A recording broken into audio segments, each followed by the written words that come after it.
Have you ever heard words that cut so deep they shatter something inside you? Something so cruel, so cold, so careless. You wonder if the person even realizes the damage they've done. I remember that moment like it happened yesterday. He looked me straight in the eyes and said, "You'll never be wife material, you're just practice." Then he laughed. But that wasn't even the worst part. His friends were there, swirling whiskey in their glasses, flashing perfect white smiles, laughing even louder. One of them actually said, "She's only good for one night," as if I wasn't standing right there, invisible. And you know what I did? Nothing. I stood frozen.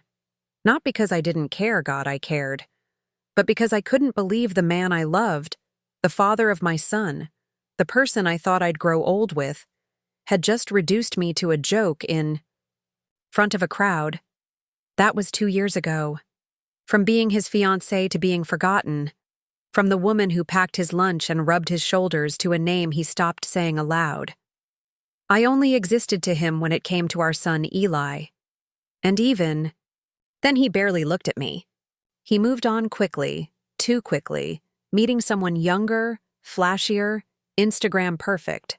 Sasha, with her blonde hair and fake laugh, surgically flawless.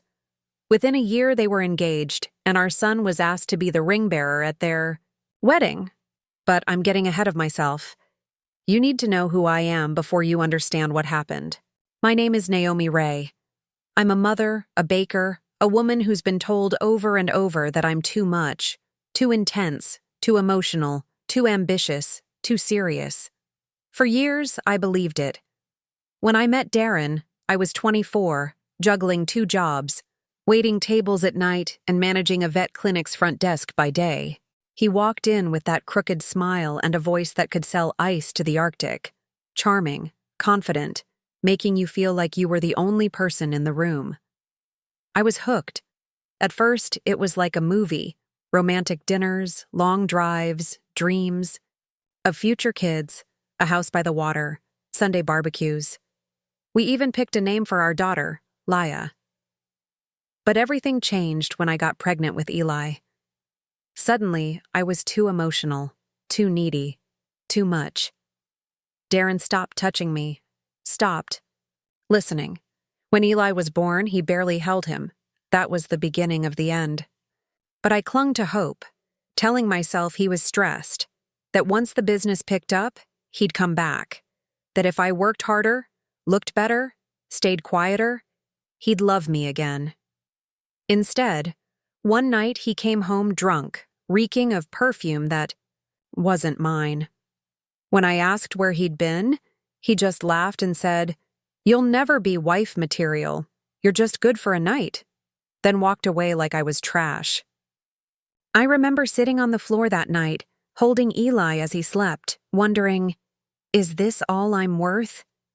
What I didn't know then was that one day at his wedding, it wouldn't be me speaking the words he needed to hear. It would be our son. When Eli took that mic, the music stopped, the laughter faded, and everything fell apart.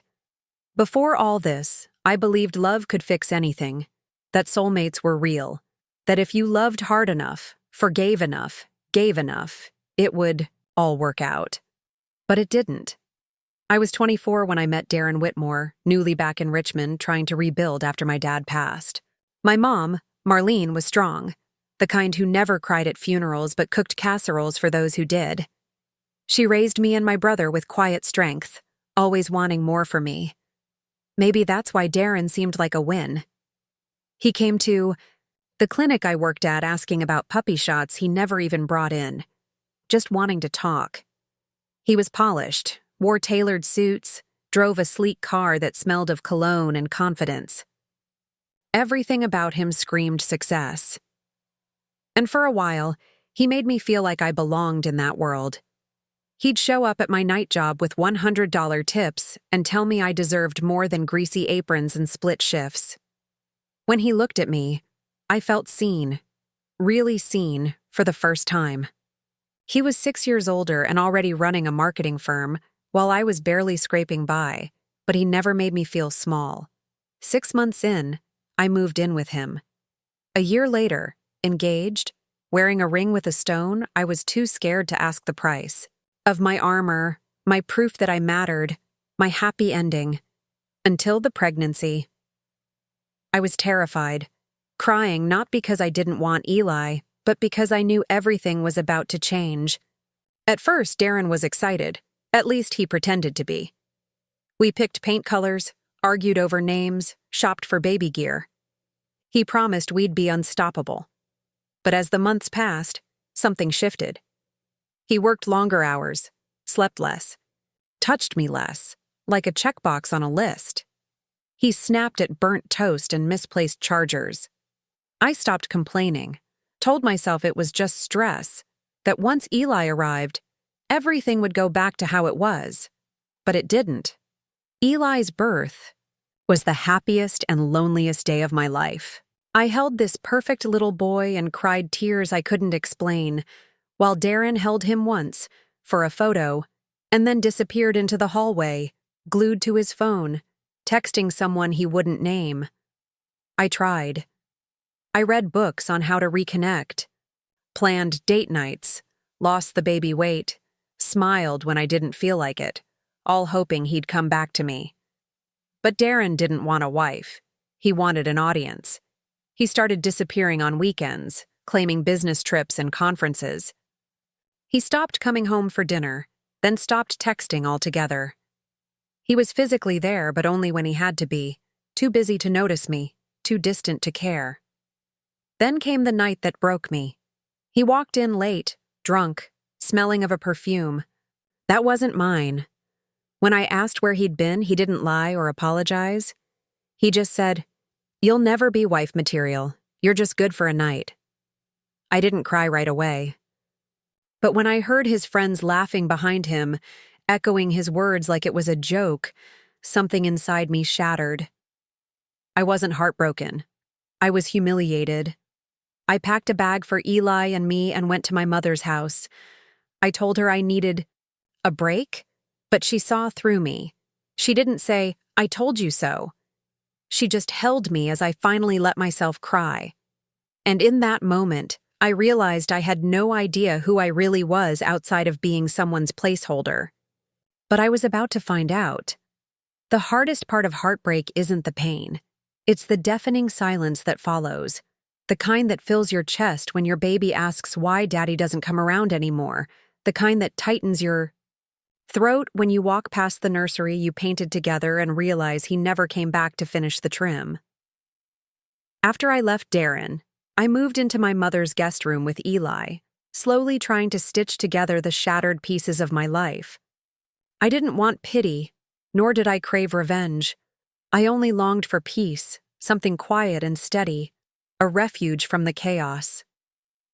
But peace is fragile, an elusive dream you can labor over for years, only to have it ripped away in a single moment. That moment came in the form of a plain white envelope. No return address, just my name and Eli's written in elegant cursive that wasn't Darren's. Inside was a cream-colored wedding invitation, edged with gold foil lettering. Darren Whitmore and Sasha Marin invite you to celebrate their union. I stared at those words as if willing them to change, hoping for an apology, a sign of regret, anything to heal the raw wound inside me. But there was nothing. Instead, it ended with a cruel expectation. We would be honored if Eli Ray would serve as our ring-bearer. The blood drained from my face. They hadn't even asked me, as if I were some invisible servant, a nameless placeholder in a life that once was mine. I wanted to scream, to tear that invitation into 1,000 pieces, and burn it, but Eli saw it first. Sitting at the kitchen table, coloring dinosaurs, he looked up and asked softly, "Are we going to Daddy's wedding?" I wanted to shield him, to tell him no, that his father didn't deserve him, that he deserved so much better, but bitterness had poisoned me enough already. So instead, I asked, "Do you want to go?" He paused, crayons in hand, and then said words far beyond his 10 years. I think I need to see what kind of man he really is. Eli had always been an old soul, quietly watching, listening more than speaking. He'd felt the weight of our broken home, the loneliness I hid behind bathroom doors, the quiet desperation I tried to swallow. That night, after he'd fallen, asleep, I cried, not just from sorrow, but from awe at the strength this little boy carried inside him. Days later, I agreed to let him go, but before he left, I gave him a small toy microphone, a cheap plastic voice recorder I'd bought on a whim. I told him it was just for fun, something to pretend with. But the truth was I was scared. Scared of Darren's words, his silences, and the possibility of being erased from Eli's life entirely now that Darren had moved on with someone new. That little microphone became more than a toy. It was the fragile thread between truth and the facade Darren was desperate to maintain. In the days before the wedding, Eli asked questions, hard questions about love, happiness, and why his father had changed. I answered honestly, never speaking ill of Darren, because the truth alone carried enough weight. Eli carried the mic everywhere, listening, thinking, planning something I couldn't yet understand. The night before the wedding, I lay awake, restless not with sadness, but with a mother's intuition, a storm brewing just beyond sight. Eli packed his bag carefully, humming quietly, focused and calm. When I asked if he needed help, he shook his head and placed the little purple microphone in his backpack, saying simply, "Yeah, I think I might need it." I didn't press him further. I knew he was carrying more than just a toy, that he had already learned the painful truth that silence can hurt as deeply as harsh words. That night, I replayed every moment we'd shared, every smile I'd forced through tears, wondering if I had been wrong to shield him so much, if my silence had left him searching for answers on his own. The next morning, Eli stood ready before I'd even finished my coffee, looking sharp in his blazer, clutching the invitation like it was a ticket to a movie he wasn't sure he wanted to watch. I knelt beside him and said, "Listen, you don't have to do anything that makes you uncomfortable. Just be yourself. Be kind. That's enough." He nodded, and as he turned to leave, asked softly over his shoulder, "What would you say to Dad if you could?" The question struck me harder than I expected. What could I say? That he broke me? That I had to teach myself how to breathe again after he left? That he made me feel invisible before shamelessly replacing me like a broken chair? All I could manage was, I'd tell him I hope he finds what he's looking for, even if it wasn't me. Eli smiled quietly and said, "Okay." I drove him to Darren's house, where a sleek black car waited to take them to the wedding. Darren didn't come out to greet me. Sasha did, her smile too bright, teeth gleaming like stage lights. Eli hugged me tight but didn't say goodbye. Instead, he whispered, "I'll see you soon, Mom." That simple phrase sent a chill down my spine. I went home and tried to distract myself with baking, cleaning, rearranging the spice cabinet. But the hours crawled. I kept checking my phone, knowing he didn't have one. I had no idea what was unfolding until at 5 a.m., I received a text from my cousin Lena, who worked at the venue.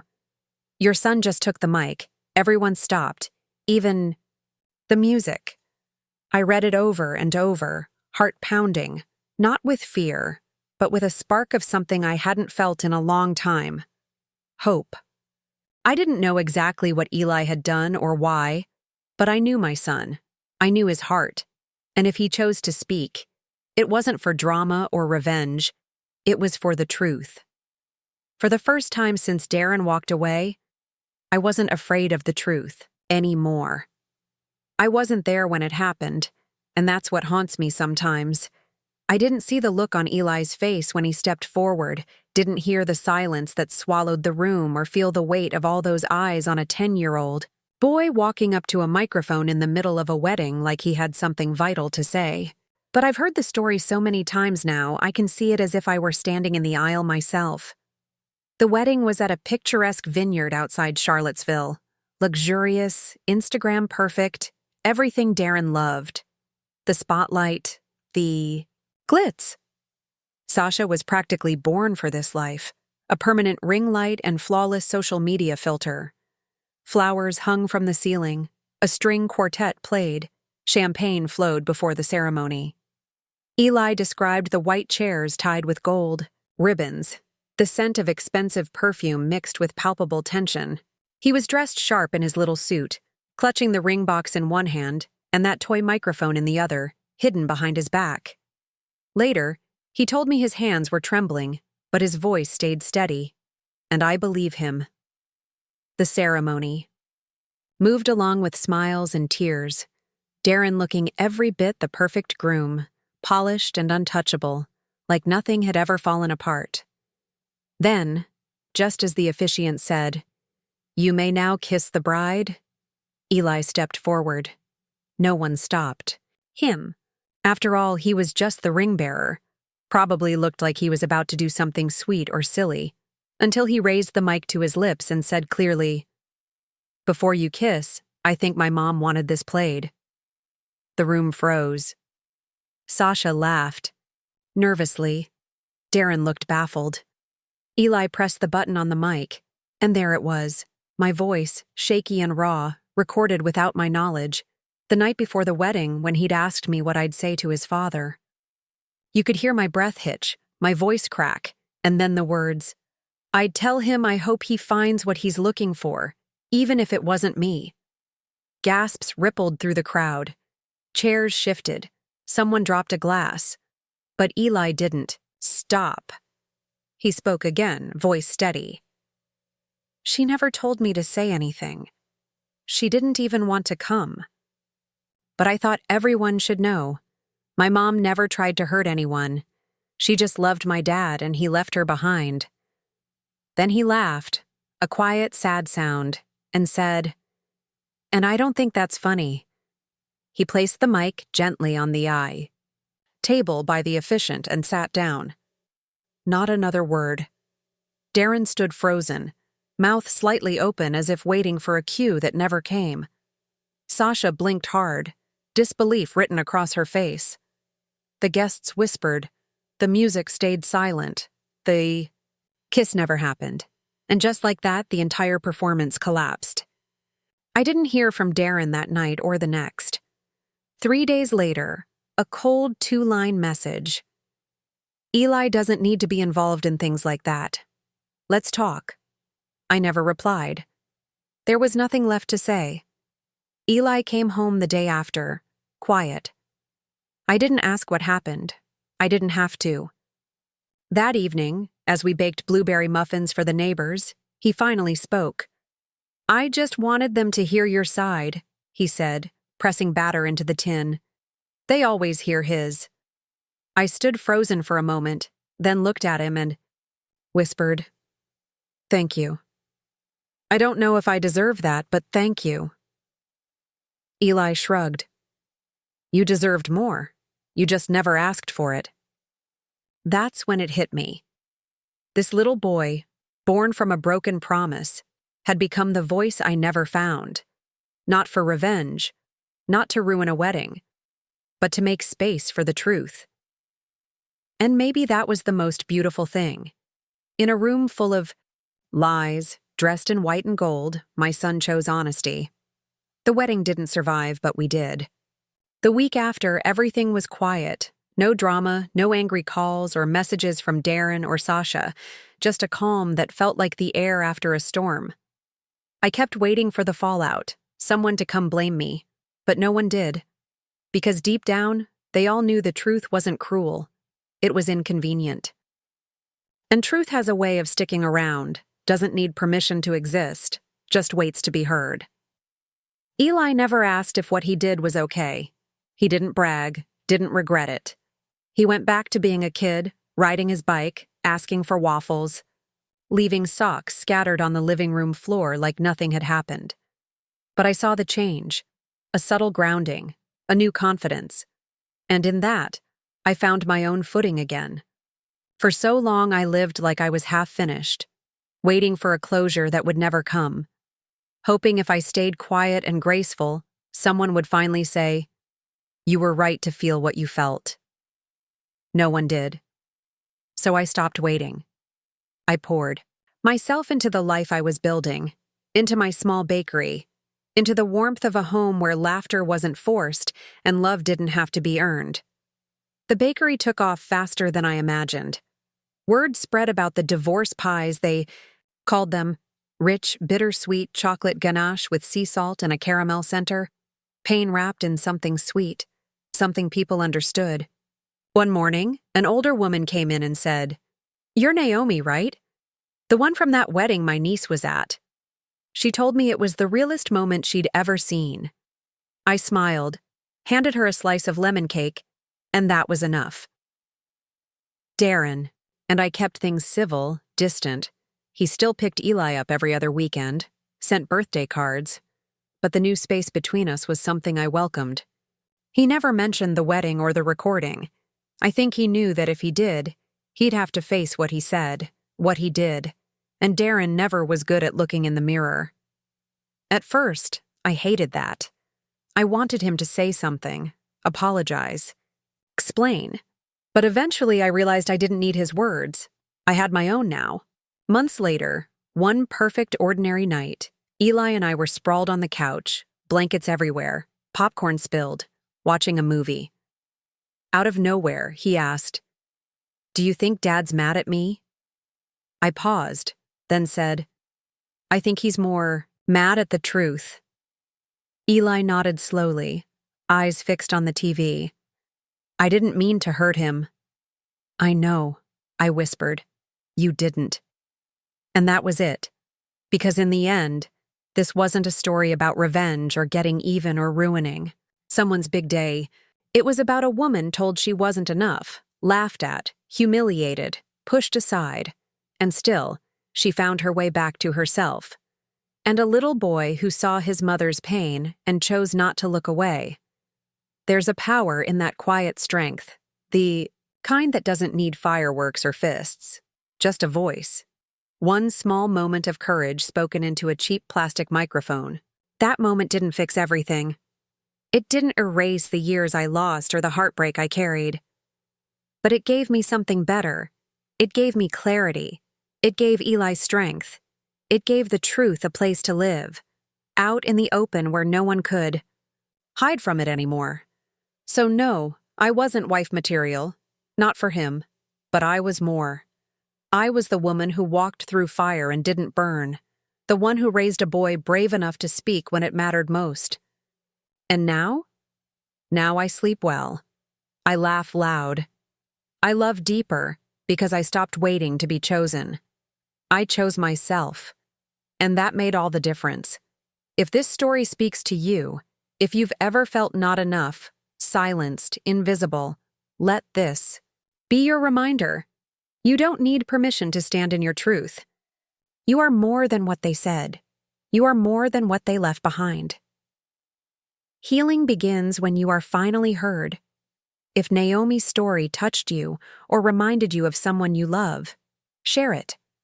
Pass it on to someone still finding their strength. Comment below. Share your turning point, your voice. I read every single one. And if you want more stories, real, raw, and honest, subscribe. We're building a space where people are seen, heard, and never dismissed again. Thanks for watching. Until next time, stay strong and stay true.